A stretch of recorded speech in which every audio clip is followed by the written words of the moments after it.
I was born in a Chinese grocery here in Belize City. It used to be a clinic and now it's a Chinese grocery store here in Belize City. My dad's a pastor. My mom, she decorates cakes and works with kids in the village where I grew up. I grew up in Roaring Creek, right on a corner. My best friends lived right next door to us.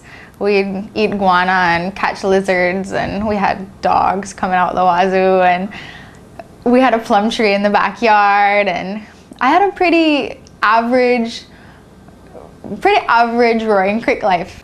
So I remember this one day, it's like one of my earliest memories. There was this huge green lizard in the bathroom at our old house where we used to live, and no one else wanted to touch this lizard. And I remember, it's crazy because it proves like personality points you have from when you're so small. I must have been like 5. We have pictures of me, and I went in there, picked up this huge green lizard and brought it out, and no one else is like, ah! And I have this huge green lizard in my hand. I kept it for like a good while as a pet. My favorite teacher growing up will always be my mom, because I was homeschooled up until 10th grade, so up until that's second farm. So I was homeschooled till second farm, and so all my years it was there at home being homeschooled by my mom.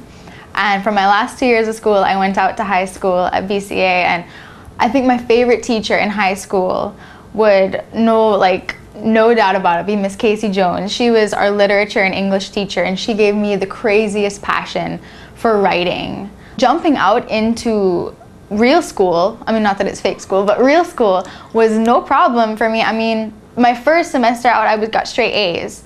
It wasn't at all a transition. It was just like homeschool with more people. So it wasn't a big transition, but the major, I think what really contributed to my artistic growth was being at home so much, and I never got nothing to do. You know, you're bored, and instead of watching TV, we didn't have cable growing up. We didn't have cable, we didn't have internet. No one had internet when I was growing up. And so what did? You do something creative. We'd dress up, I'd sew dolly clothes, I'd paint, we'd sing on this fake little recording mic thing. We had to get creative, right? And so all that extra time that you have, like, you're at home all day, every day. It's not like you're out at school and you want to come home and relax and watch TV. I'm at home all day, every day in school. I want to get out and do something exciting at the end of the day. So I had that extra need to do something creative. So growing up, I mean, we didn't have a lot of extra cash or anything. I mean, it's not like we could send me to a ballet school, but I love dance. I love the performance aspect of it, you know? And so what I did growing up is I worked at the dance studio to pay off my fees. So what I'd do is, I mean, I was an assistant from when I was like 11, like 10, 11. I helped assisting in the little kids' classes to help pay for my fees. And by the time I was 12, I was teaching, like fully teaching kids classes.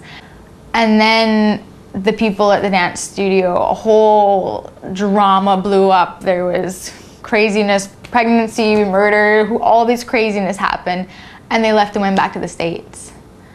And we were all just kind of like left hanging. I was like, okay, this was the career that I'd wanted, and it's gone, you know? I'm not a big fashion kind of person, but I like to sew. I like to paint and sew, and I liked art.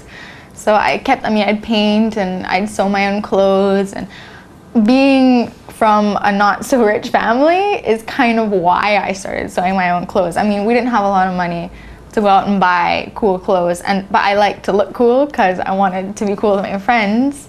So I'd sew my own clothes, and that, I think, is kind of what got me my start into what I'm supposed to be doing. I remember this day, me and this girl I danced with for years, Lindsay, her and I were sitting on her bed. We'd had a sleepover, and we were sitting on her bed talking, and we started talking about like girls we knew that looked like models, right?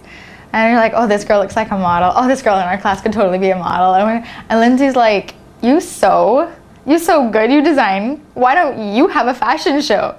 I had time on my hands, and I was sewing and doing lots of sewing. And I decided, hey, you know what? I try this. So we did it. And I put like every piece I'd ever made, like pieces for myself, pieces I made for friends, everything, all together, and had my first like mini fashion show. We got like 250 people, and it was pretty big success for a 16-year-old.